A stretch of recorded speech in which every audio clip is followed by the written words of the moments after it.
পহেলা বৈশাখ উপলক্ষে বাংলার আকাশে ড্রোন ফ্লাইয়ের সম্পর্কে তো আপনারা সবাই জানেন, কিন্তু আপনি কি জানেন যে এরকম হাজার হাজার ড্রোন কিভাবে কন্ট্রোল করা হয় এবং হচ্ছে গিয়ে আপনার 3D আকারে শেপ দেওয়া হয়? এইটা কি আপনি জানেন? তো আপনি যদি না জানেন তো আজকের ভিডিওর ভিতরে আমি এগুলো আপনাদেরকে জানানোর চেষ্টা করব এবং কিভাবে সবকিছু কন্ট্রোল করা হয়। প্রতিটা ফটোর জন্য আলাদা আলাদা 3D ফটো বানানো হয়, যেটার ভিতরে একটা কোডিং থাকে, আর ওই কোডিংগুলো এক একটা ড্রোনের ভিতরে সঠিকভাবে দেওয়া হয়, পর্যায়ক্রমে থাকে। সর্বপ্রথম ড্রোন শো এর থিম রেডি করা হয়, যেমন ফটো, গ্রাফিক্স বা হচ্ছে গিয়ে যে ধরনের ডিজাইন, এগুলো নির্ধারণ করে নেওয়ার পরে একটা সফটওয়্যার অ্যানিমেশনের মাধ্যমে কম্পিউটারে নির্ধারণ করা হয়, যেগুলোকে সহজে ড্রোনের ভিতরে কানেক্ট করা যেতে পারে বা কানেক্ট দেওয়া যায়, এবং কোডিং এর মাধ্যমে কিন্তু তা সিলেক্ট করা হয়ে থাকে, যাতে ড্রোনগুলো সেই কোডিং ফলো করে একটা ফটোর শেপে তৈরি হতে পারে বা সেইভাবে ঘুরতে পারে। এমনকি ড্রোনে লাগানো প্রতিটা লাইট জিপিএস ট্র্যাকার, ওয়াইফাই এবং রেডিওর সাথে সামঞ্জস্যপূর্ণ বা কানেক্ট করা থাকে, যাতে সেই ড্রোনগুলোকে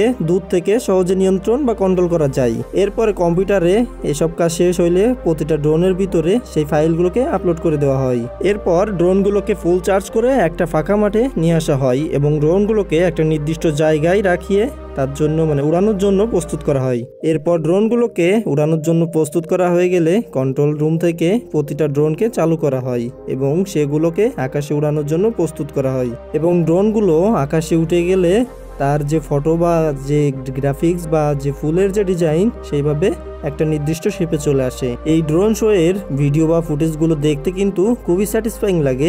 এই স্যাটিসফাইং লাগার পিছনেও কিন্তু অসাধারণ এক জটিল কাজ আছে, যেটা আপনারা ইতিমধ্যে জানতে পেরেছেন। তো ভিডিওটা আপনার কাছে কেমন লাগছে সেটা অবশ্যই একটু কমেন্ট বক্সে কমেন্ট করবেন, আর এরকম ড্রোন শো এর ভিডিও আপনি এর আগেও দেখেছেন কি না সেটাও একটু কমেন্ট করে জানাবেন। তো আপনি যদি আমাদের পেজে বা চ্যানেলে নতুন আসেন তো অবশ্যই পেজটিকে ফলো করবেন, আর চ্যানেলটিকে সাবস্ক্রাইব করে পাশের বেল আইকনটি বাজিয়ে অল প্রেস করে দিবেন, এবং নেক্সট আপনি কোন ধরনের ভিডিও চান সেটা একটু কমেন্ট করে জানাবেন।